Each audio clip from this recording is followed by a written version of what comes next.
Hello, dear students. Dr. Bapu Saranke, Institute of Engineering and Technology, Kolhapur, welcomes you all to e-learning platform. This is Science and Humanities Department. Myself, Mr. Sudarshan Dinkar Mahadik, and the course which you are learning is Applied Science Physics.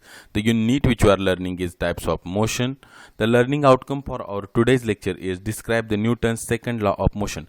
Dear student, we have already seen about the momentum. So I request you all to understand the concept of momentum very clearly first, so it will be beneficially and smooth for you to understand the Newton's second law of motion. Also, we have made a separate video on Newton's first law of motion. I recommend all of you to please see that video also. So Newton's second law of motion is also called as a law of momentum. And why does it so called? Let us see in our today's videos. Now consider this diagram. There is some person who is rotating the stone by means of with the help of a string, and this rotation is parallel to the horizontal.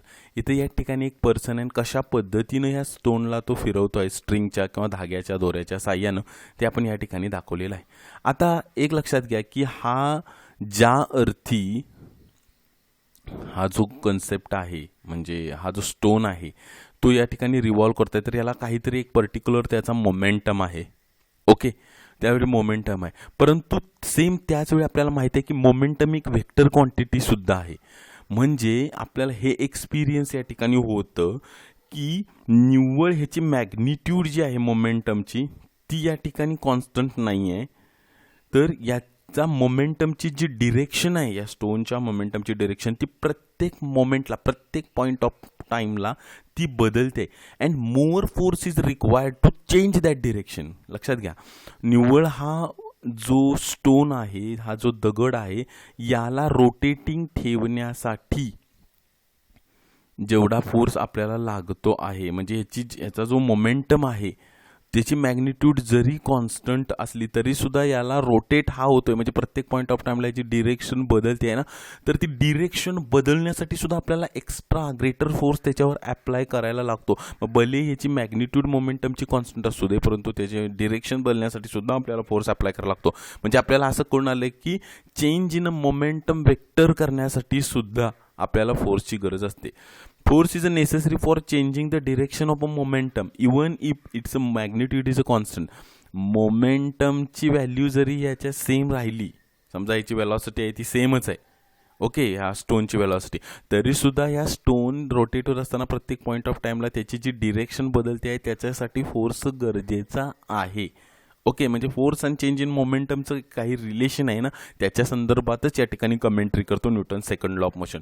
Late us direct see what is Newton's second law of motion. The statement of Newton's second law of motion is the rate of change of momentum of a body is directly proportional to the applied force and takes place in the direction in which the force acts. बघा, दोन भाग काय आहे त्याच्यामध्ये. सुरुवातीला सांगण्यात काय आलेलं आहे की rate of change of momentum of a body is directly proportional to the applied force.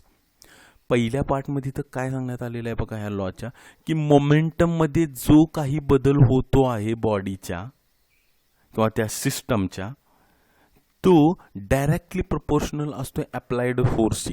म्हणजेच अप्लाइड फोर्स म्हणजे इथं काय कन्सर्न्ड आहे, एक्सटर्नल अप्लाइड फोर्स. लक्षात घ्या, नेट एक्सटर्नल फोर्स या ठिकाणी अपेक्षित आहे. अप्लाइड फोर्स आपण त्या बॉडीवर जो आहे त्याच्या प्रोपोर्शनमध्ये rate of change of momentum आहे तो घडून येत असतो. म्हणजे काय, जर का त्या बॉडीवर जास्त फोर्स आपण अप्लाय केला, ओके, तर ती बॉडी जी आहे त्याच्यामध्ये मोमेंटममध्ये जो चेंज आहे तो जास्त घडून येईल. आणि जर का आपण त्याच्यावर कमी फोर्स अप्लाय केला तर चेंज इन मोमेंटम आहे तो कमी घडून येईल. लक्षात घ्या, आणि तो जो चेंज घडून येतोय दुसऱ्या भागामध्ये सांगण्यात आलेला आहे की तो जो काय rate of change of momentum घडून येतोय तो कोणत्या दिशेने घडून येतो, की ज्या डिरेक्शनला फोर्स ऍक्ट होतो. लक्षात घ्या, फोर्स ज्या डिरेक्शनला ऍक्ट होतो त्या डिरेक्शनला rate of change of momentum जो आहे ना तो घडून येतोय. Rate of change of momentum म्हणजे change in momentum per unit time.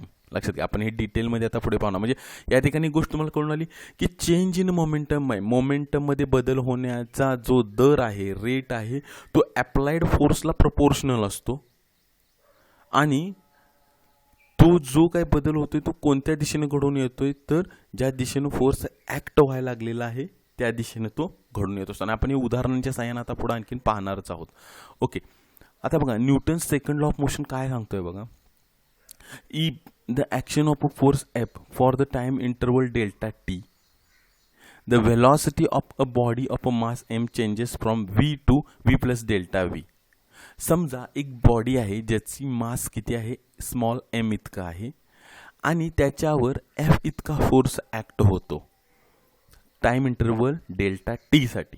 Okay, मग त्यामुळं काय झालं की त्या बॉडीची वेलॉसिटी सुरुवातीला जी व्ही इतकी होती ती बदलून झाली व्ही प्लस डी व्ही, म्हणजे वेलॉसिटी आहे ती वाढलेली आहे या ठिकाणी. तर मग आपल्याला माहीत आहे की इनिशियल मोमेंटम काय असणार, मोमेंटमची डेफिनेशन आपण पाहिलेली आहे. फोर्स ॲक्ट व्हायच्या आधी मोमेंटम किती असणार आहे, P is equal to M V इतका असणार आहे. त्यानंतर त्याच्यावर फोर्स ॲक्ट झाला आणि त्याच्या मोमेंटममध्ये म्हणजे वेलॉसिटीमध्ये बदल घडून आला आहे, जर तो ऑब्व्हियसली त्याच्या मोमेंटममध्ये या ठिकाणी बदल घडून आला, कारण मास कॉन्स्टंट आहे या ठिकाणी. म्हणून तर त्यावेळी मोमेंटममध्ये बदल काय घडून आला, आपण त्या बदलाला म्हणतोय delta P is equal to M delta V. म्हणजे बॉडीवर फोर्स ॲक्ट व्हायच्या आधीचा मोमेंटम हा आहे आणि बॉडीवर फोर्स ॲक्ट झाल्यानंतरचा मोमेंटम आहे तो डेल्टा पी इतका आहे या ठिकाणी. बरोबर आहे, म्हणजे ह्या दोन सिच्युएशन आहेत. टाइम डेल्टा टीच्या अगोदरचा मोमेंटम हा आहे आणि टाइम डेल्टा टी नंतरचा मोमेंटम जो आहे तो एवढा आहे, कारण फोर्सचे ॲक्शन झालेले आहे. आता न्यूटनच्या सेकंड लॉनुसार काय सांगण्यात आलेलं आहे पहा, की force applied is directly proportional to rate of change of momentum. लक्षात घ्या, रेट ऑफ चेंज म्हणजे काय की वेळेनुसार, काळानुसार लक्षात घ्या झालेला बदल कुणामध्ये, मोमेंटममध्ये. तर F is directly proportional to delta P upon delta T. किंवा सिम्पली जर का आपण हे राईट हँड साईड आहे तिला इक्वेट करायचं झालं या इक्वेशनमध्ये, तर आपल्याला हे आर एच एसला का कॉन्स्टंटनं मल्टिप्लाय केलं पाहिजे. So F is equal to K delta P upon delta T, where K is a constant of proportionality.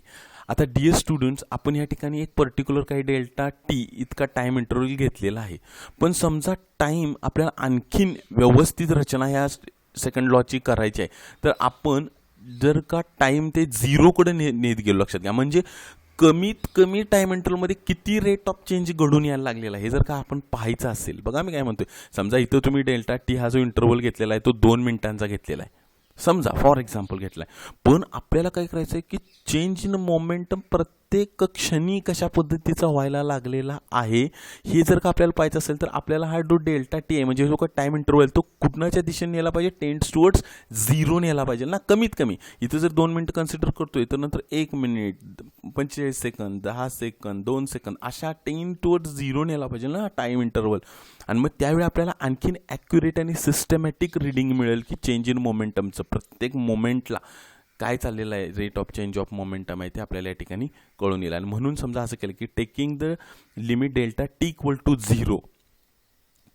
Okay, तर काय होणार आहे, तर हे इथं आपल्याला कळून येते की F is equal to K D P upon T.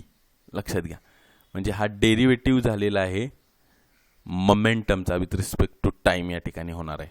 Okay, म्हणजे F is equal to K D P upon D T. हे असं का घडलं, कारण आपण जो टाइम इंटरव्हल आहे तो एकदम शॉर्ट म्हणजे टेंड्स टू 0 केल्यानंतर हा जी सिस्टीम आहे ना ती डेरिव्हेटिव्ह ऑफ मोमेंटम बनलेली आहे या ठिकाणी. म्हणून F is equal to K D P upon D T. कारण इथं आपण जो टाइम इंटरव्हल घेतला होता तो आर्बिट्रली कन्सिडरेबली जरा लार्ज घेतला होता हा डेल्टा टी. पण हा डेल्टा टी जेव्हा 0च्या दिशेने जाईल तेव्हा एकदम स्मॉलेस्ट रिडिंग्स किंवा स्मॉलेस्ट जे चेंजेस आहेत, एक very very small interval of time D टीमध्ये व्हेरी व्हेरी स्मॉल जो काही चेंज घडून येतोय मोमेंटममध्ये तो या ठिकाणी डी पी बाय डी टीने या ठिकाणी दर्शवलेला आहे. For a body of fixed mass M, जर का बॉडीचं मास एम एवढं फिक्स असेल तर आपल्याला माहिती आहे F is equal to K D by D T M into V, म्हणजे बॉडीचं मास आणि बॉडीची त्यावेळेची जी काय व्हेलॉसिटी असेल ती. के बॉडीचं मास तर काय आहे ते काय फिक्स आहे, त्यामुळे D V upon D T. आणि आपल्याला काय माहिती आहे, D V upon D T म्हणजे change in velocity per unit time म्हणजे काय असतं, ॲक्सेलरेशन. म्हणून आपण असं लिहू शकतो, F is equal to M के A, where A is a acceleration produced in the body. लक्षात घ्या, where A is a acceleration produced in the body.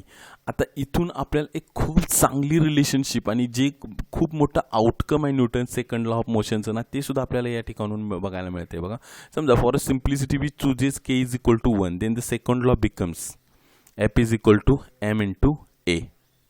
Okay, force is equal to mass into acceleration. हे खूप महत्त्वाचं सूत्र आपल्याला Newton second law of मोशनमधून मिळालेलं आहे. बघा, force is equal to mass into acceleration. मग आपण समजलं की एक जी काही बॉडी आपण कन्सिडर करायला लागलो किंवा सिस्टीम जी काही कन्सिडर करायला लागलेलो आहे त्याच्यामधलं मास जर का कॉन्स्टंट असेल तर आपण सिम्पली असं म्हणू शकतो ना, force is directly proportional to acceleration. म्हणजे जितका जास्त फोर्स तितकं जास्त ॲक्सेलरेशन त्या बॉडीचं होतं आहे. फोर्स कमी लावला, ॲक्सेलरेशन कमी आहे. लक्षात घ्या, या ठिकाणी हे उलट्या पद्धतीनं सुद्धा खरं आहे की तुम्ही रिटार्डेशन बॉडीला तुम्ही अपोजिट डिरेक्शननं जर का फोर्स लावताय, म्हणजे बॉडी एका वेगळ्या डिरेक्शननं चाललेली आहे आणि तुम्ही तिच्या अपोजिट डिरेक्शननं जर फोर्स लावला तरीसुद्धा निगेटिव्ह ॲक्सेलरेशन जे घडतं आहे ना, त्याच्या संदर्भात सुद्धा हे ट्रू आहे. Okay, for fixed mass of a bat mass M, F is directly proportional, म्हणजे force is directly proportional to acceleration. इथून बाळांनो ह्या स्टेटमेंटमधनं आपल्याला आणखीन एक गोष्ट काय कळून येते बघा, की फोर्स रिस्पॉन्सिबल आहे ॲक्सेलरेशन जनरेट करण्यासाठी. बघा, महत्त्वाचं विधान या ठिकाणी देण्यात घ्या, एखाद्या बॉडीवर फोर्स ॲप्लाय केला, अनबॅलन्स्ड फोर्स ॲप्लाय केला, net external unbalanced force act केल्यानंतर त्या बॉडीमध्ये ॲक्सेलरेशन जनरेट होतं आणि त्या ॲक्सेलरेशनचा इफेक्ट म्हणून वेलॉसिटीमध्ये चेंज घडून येतो. समजून येते का पहा, की ही चेन कशी आहे, फोर्स ॲप्लाय होणार, अनबॅलन्स्ड नेट एक्सटर्नल फोर्स असेल तर बॉडीमध्ये ॲक्सेलरेशन जनरेट होणार आणि त्या ॲक्सेलरेशनचा इफेक्ट म्हणून काय होतं, वेलॉसिटीमध्ये चेंज घडून येतो आहे. ओके, तुम्ही या ठिकाणी पहा बरं, जर फोर्स 0 असेल तर ऑब्वियसली सगळी सिस्टीम 0 झाली ना, ॲक्सेलरेशन पण 0 झालं ना या ठिकाणी, कारण मास 0 होऊ शकत नाही. ओके, आता ह्या डायग्राममध्ये तुम्ही पहा, ही एमटी आहे या ठिकाणी, कार्टची आहे ती एमटी आहे. ओके, तर या ठिकाणी ह्याच्यावर जितका काही फोर्स लावला जातोय, आपण असं समजू की ह्या दोन्हीही केसमध्ये, फर्स्ट केस सेकंड केस, या दोन केसमध्ये सेम फोर्स ॲप्लाय केला जातोय. तुम्हाला ऑब्वियसली माहिती आहे की या कार्टवर जो काही फोर्स ॲप्लाय केला जाणार आहे या फॉरवर्ड डिरेक्शनमध्ये किंवा पॉझिटिव्ह एक्स डिरेक्शनमध्ये, यामुळे याच्यामध्ये ऑब्वियसली काय होणार आहे, मास आहे ते त्याचं एकदम कमी आहे एमटी असल्यामुळे, तर ह्याच्यामध्ये ॲक्सेलरेशन जास्त प्रोड्यूस होणार आणि हे जास्त गतीने हे ट्रॅव्हल करणार आहे. पण समजा त्याच कार्टमध्ये काही साहित्य आपण भरलं या ठिकाणी आणि आता इथं जो एमटी कार्टवर जेवढा फोर्स आपण या ठिकाणी लावत होतो तेवढा जर लावला तर काय दोन गोष्टी घडून येणार आहेत. एक तर काय होईल की ॲक्सेलरेशन प्रोड्यूसच होणार नाही, कारण अनबॅलन्स्ड फोर्स जर नेट एक्सटर्नल फोर्स नसेल तर. पण समजा नेट एक्सटर्नल फोर्स जर का अनबॅलन्स्ड असेल तर काय होणार आहे की ही जी ट्रॉली आहे ती पुढच्या डिरेक्शन जाईल, पण त्याची या ठिकाणी काय असणार आहे, गती कमी असणार आहे, कारण ॲक्सेलरेशन कमी प्रोड्यूस झाले. आणि या ठिकाणी बघा, जर का आपण लार्जर फोर्स जे अप्लाय केला तर लार्जर ॲक्सेलरेशन, त्यामुळे हे लार्जर वेलॉसिटीने पुढं जाणार आहे. ओके, आता इथं सुद्धा बघा तुम्ही, बॉडी आहे, फिक्स्ड मासची बॉडी आहे, मास किती आहे, 5 किलोग्रॅम इतकं आहे. ओके, आता याच्यामध्ये acceleration 3 metre per second square जर का मला जनरेट करायचं आहे याच्यामध्ये, तर त्यासाठी मला 15 न्यूटन एवढा फोर्स लावावा लागला. बघा काय, या बॉडीमध्ये मास जर का 3 मीटर पर सेकंड स्क्वेअर एवढा अप्लाय करायला एवढा जनरेट करायचं असेल तर मला फोर्स किती, 15 न्यूटन एवढा लागला. पण त्याच बॉडीमध्ये मला ॲक्सेलरेशन आणखीन जास्त प्रोड्यूस करायचं आहे, म्हणजे 6 मीटर पर सेकंड स्क्वेअर जर करायचं असेल तर आता एवढाच फोर्स लावून चालेल नाही, तर याच्या डबल फोर्स लावा. कारण जर का मला ॲक्सेलरेशनची व्हॅल्यू इथं 3 मीटर पर सेकंड स्क्वेअर होती आणि इथं 6 मीटर पर सेकंड स्क्वेअर करायची आहे, म्हणजे डबल करायची आहे, तर मला फोर्सची व्हॅल्यू सुद्धा डबल करावी लागेल. हेच तर Newton second law of motion सांगतोय ना तुम्हाला, की rate of change of momentum per unit time आणि फोर्स यांच्या डायरेक्ट रिलेशनशिप आहे. ओके, आता पुढं आपण काही ॲप्लिकेशन्स बघूया. आता हा खेळाडू आहे आणि तो बॉल कॅच करत असताना आपण पाहिलेला आहे की तो बॉल ज्यावेळी कॅच करतो तेव्हा त्याचा तो जो हात आहे ना तो ह्या डिरेक्शन येत राहतो, म्हणजे बॅकवर्ड डिरेक्शननं तो हात येत राहतो. आता असं का घडून येतं बरं? चला आपण याच्या ठिकाणी पाहूया. According to Newton's second law of motion, rate of change of momentum is directly proportional to the force applied in the direction. बघा, while catching a cricket ball the momentum of a ball is reduced to a zero when it is stopped after coming in the hands of a fielder. Okay, आपल्याला काय माहिती आहे, Newton second law of motion काय म्हणतोय की rate of change of momentum जो आहे तो फोर्सला डायरेक्टली प्रोपोर्शनल असतोय. आता एक लक्षात घ्या, हा क्रिकेटर ह्या बॉलला कॅच करतो म्हणजे ॲक्च्युली त्याचा चेंज इन मोमेंटम जो आहे तो त्याचा झिरो करत असतोय ॲक्च्युली, बरोबर आहे. मोमेंटम, चेंज इन मोमेंटम म्हणजे मोमेंटमची सुरुवातीची डिरेक्शन कशी आहे तर अशा डाऊनवर्ड डिरेक्शननं तो आहे, लक्षात घ्या. ओके, आणि म्हणून काय होतंय की if the ball is stopped suddenly its a momentum will be reduced to zero instantly. ह्या बॉलला तुम्हाला त्याचा मोमेंटम जो आहे ना तो तुम्हाला झिरो करायचा आहे, बरोबर आहे. पण जर का तुम्ही सडन फोर्स तुम्ही त्याच्यावर काहीतरी लावला तरीसुद्धा तो मोमेंटमचा रेट आहे तो एकदम झिरो होणार आहे. तुम्हाला कमी वेळात बॉल पकडायचा असेल तर तुम्हाला हात मागं नेऊन चालणार नाही आहे तो, बरोबर आहे. तुम्हाला तिथल्या तिथं हात ठेवून तो बॉल आहे तो कॅच करायचा आहे. पण त्यामुळे मोमेंटममधला जो चेंज आहे तो सुद्धा एकदम सडन असणार आहे आणि जास्त सडन तो चेंज घडून आल्यापासून न्यूटन्स लॉ काय म्हणतोय की rate of change of momentum जो आहे तो फोर्सला डायरेक्टली प्रोपोर्शनल आहे. मोमेंटममध्ये तुम्हाला एकदम शॉर्ट पिरियडमध्ये चेंज घडवून आणायचं आहे, म्हणजे मोमेंटम ह्या बॉलचा तुम्हाला झिरो करायचा आहे, बरोबर आहे ना, कमीत कमी वेळेमध्ये. मग तुम्हाला काय करायला लागणार आहे, तुमचा हात बॅकवर्ड डिरेक्शनला नेऊन चालायला लागणार नाही आहे त्या म्हणजे क्रिकेटरला, तर त्याला तिथल्या तिथं तो बॉल पकडायचा आहे. म्हणजे लगेच त्याला तिथं त्याचा मोमेंटम आहे त्या बॉलचा तो झिरो करायचा आहे. म्हणजे त्याला कमी वेळेत हे काम करायचं आहे तर मॅक्सिमम फोर्स त्या ठिकाणी लावायला लागेल. पण या नादात काय होणार, त्याच्या हाताला इजा होणार आहे त्या ठिकाणी.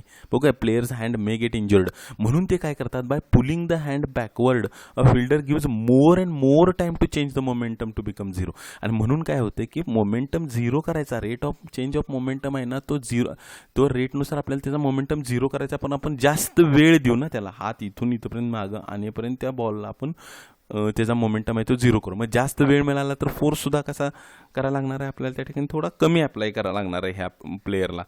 आणि त्यामुळं प्लेयर आहे त्याची इंजुरी काय होणार आहे, कमी होणार आहे. म्हणजे तुम्हाला लगेच त्या बॉलला अडवायचं आहे, म्हणजे कमी वेळेत अडवायचं आहे तुम्हाला, म्हणजे rate of change of momentum तुमचा जास्त आहे तर फोर्स जास्त लावायला लागेल तुम्हाला. हां ठीक आहे, काही टाईम घ्यायचा आहे, म्हणजे हात बॅकवर्ड डिरेक्शनला घेणार तो प्लेयर, मग तेवढा वेळ जाणार आहे ना. म्हणजे rate of change of momentum तुम्हाला स्लो करायचा आहे, स्लो मार्गाने तुम्हाला करायचं आहे, तर तुम्हाला फोर्ससुद्धा कमी अप्लाय करायला लागणार आहे. आणि त्या कमी फोर्समुळे काय होणार आहे, त्या प्लेयर जो आहे त्याला इजा होणार नाही आहे. नेक्स्ट एक्झाम्पल बघा, हे जे ॲथलीट्स असतात म्हणजे उंच उडी आहे ते मारणारे किंवा लॉंग जम्पिंग करणारे वगैरे, ते जिथं ड्रॉप होतात तिथं तुम्ही बघत तर कुशन लाईक स्ट्रक्चर असतं. आता असं का असतं बरं, त्याचं कारण काय बघा की bed is provided to allow a delayed change of momentum to zero because of jumping of athlete. काय होणार आहे, जर समजा इथं टणक सरफेस असतात तर काय होणार आहे, चेंज इन मोमेंटम आहे तो सडन होऊन घेणार ना, बरोबर आहे. एकदम ह्यांचा जो मोमेंटम आहे ह्या ॲथलीटचा तो काय होणार आहे, जर टणक सरफेस असतो तो एकदमच टच केल्या केल्या त्या टणक सरफेस जो आहे त्याला टच केल्या केल्या तो झिरो होणार आहे. त्यामुळे लार्जर फोर्स अप्लाय होणार त्या ठिकाणी, कारण कमी वेळामध्ये चेंज इन मोमेंटम घडवून आणला म्हणून. आणि त्यामुळे ह्यांना इजा होण्याची शक्यता असते.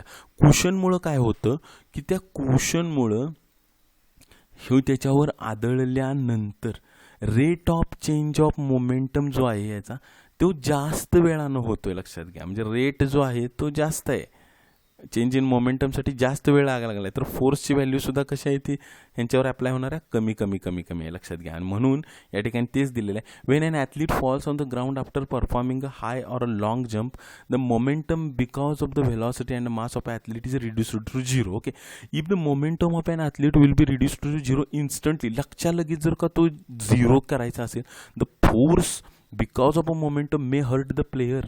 इथे जर टणक सरफेस ठेवला तर ठीक आहे, याचा मोमेंटम लगेच झिरो होईल, परंतु त्याच्यामुळे काय होणार, या ॲथलीटला काय होणार, जखम होणार. By providing a cushioned bed the reduction of the momentum of athletes to zero is delayed. जास्त वेळ लागला चेंज इन मोमेंटम होण्यासाठी, तर फोर्ससुद्धा कमी अप्लाय झाला आणि त्याला इजा होत नाही ॲथलीटला. आता सीट बेल्टच्या संदर्भात सुद्धा तेच आहे, पहा.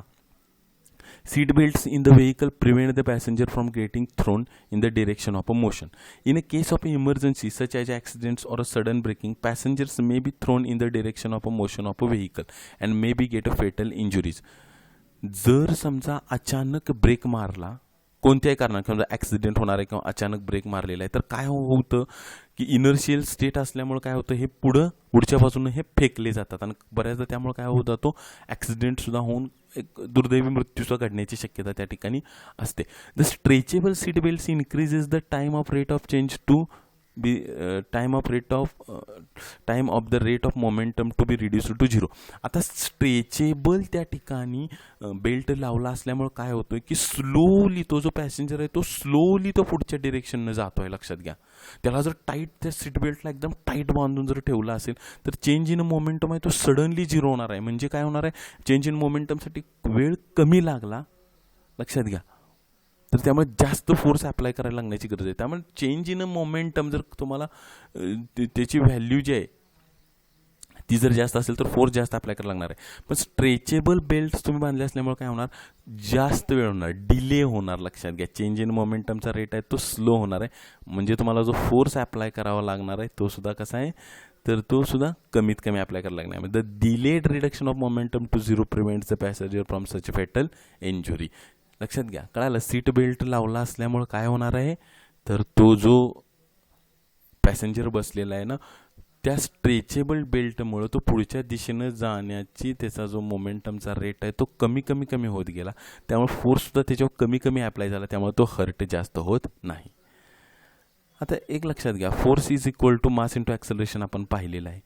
आपल्याला या ठिकाणी फोर्सचं युनिट आपल्याला डिफाईन करायचं आहे. ह्या फॉर्म्युलेचे साइन आपण कसं करू शकतो बघा. समजा एक बॉडी आहे जिचं मास किती आहे, 1 किलोग्रॅम आहे. कारण force is equal to mass into acceleration, म्हणजे आपल्याला कोणकोणत्या टर्म कन्सिडर करायला लागणार आहेत फोर्सला डिफाईन करताना, मास आणि ॲक्सेलरेशन. समजा त्या बॉडीचं मास आहे ते 1 किलोग्रॅम इतकं आहे आणि त्याच्यामध्ये ॲक्सेलरेशन जे प्रोड्यूस झालेलं आहे ते 1 मीटर पर सेकंड स्क्वेअर झालेलं एवढं असं म्हणू आपण. मग हे 1 किलोग्रॅम एवढ्या बॉडीमध्ये इतकं ॲक्सेलरेशन जनरेट होण्यासाठी, प्रोड्यूस होण्यासाठी जो काही फोर्स लागतो ना, त्या फोर्सला म्हणायचं 1 न्यूटन एवढा फोर्स. सिंपल डेफिनेशन आहे बघा. In SI unit of a force in 1 that causes an acceleration of 1 metre per second square to a mass of 1 kg. This unit is known as a newton. आपण पाहिलं तसं 1 newton is equal to what, that the force required to generate the acceleration of 1 meter per second square in a body of a mass 1 kilogram. Okay, म्हणून आपण असं म्हणू शकतो 1 newton is equal to 1 kilogram metre per second square. So this is definition of a force आणि unit of a force and how much it quantifies. Okay, ह्या एक मुद्दा तुम्ही या ठिकाणी ध्यानात घ्या. आता एक लक्षात घ्या, in newton second law F is equal to 0 implies A is equal to 0. The second law is obviously consistent with the first law. First law काय सांगतोय की जोपर्यंत net unbalanced external force apply होत नाही बॉडीवर तोपर्यंत बॉडी इनर्शियल स्टेटलाच राहते. आणि त्याचं आणखीन एक स्टेटमेंट असं होतं की बॉडी युनिफॉर्म मोशनमध्ये तोपर्यंतच राहते जोपर्यंत त्याच्यावर ॲक्सेलरेशन त्याचं 0 असतं. ॲक्सेलरेशन 0 कधी असणार, जोपर्यंत नेट एक्सटर्नल अनबॅलन्स्ड फोर्स आहे ते त्याच्यावर अप्लाय होत नाही तोपर्यंत आहे. म्हणून सेकंड लॉ पण तेच सांगतोय ना. फर्स्ट लॉ काय सांगतोय की ॲक्सेलरेशन जनरेट झालं नाही तर युनिफॉर्म मोशनमध्ये बॉडी राहणारच. लक्षात घ्या. ओके, जर बॉडीचे व्हेलॉसिटी चेंज करायची असेल तर ॲक्सेलरेशन पाहिजे आणि त्याच्यासाठी फोर्स तुम्हाला अप्लाय करावा लागेल, net external imbalance force apply करावा लागेल. सेकंड लॉ पण तेच सांगतोय, फोर्स जर 0 असेल तर ॲक्सेलरेशन 0 असतं. म्हणजे फर्स्ट लॉ आणि सेकंड लॉ एकमेकाला कन्सिस्टंट आहेत. आता आणखीन एक गोष्ट बघा, any internal forces in the system are not to be included in the force. Second लॉचं एक महत्त्वाचं आउटकम काय आहे किंवा काय आहे याच्यामध्ये की तुम्ही जो काही फोर्स बोलताय ना, टोटल फोर्स त्या बॉडीवरचा किंवा सिस्टीम ऑफ फोर्सेस जो बोलताय ना, ते नेट एक्सटर्नल फोर्सेस आहेत आणि इंटरनल कुठल्याही प्रकारचे फोर्सेस या फोर्समध्ये इन्क्लूड केलेले नाहीत. म्हणजे सेकंड लॉ ऑफ मोशनमध्ये आपण ज्या फोर्सविषयी बोलतो आहोत तो फोर्स हा एक्सटर्नल फोर्स आहे किंवा त्या सिस्टीमवर असणारे फोर्सेस जे आहेत ते एक्सटर्नल आहेत आणि इंटरनल फोर्स इन्क्लूड केलेले नाहीत. हे एक मुद्दा जो आहे ना तो ध्यानामध्ये घ्या. आणि लास्ट पॉईंट आहे, the acceleration here and now is determined by the force here and now, not by any history और मोशन ऑफ द पार्टिकल.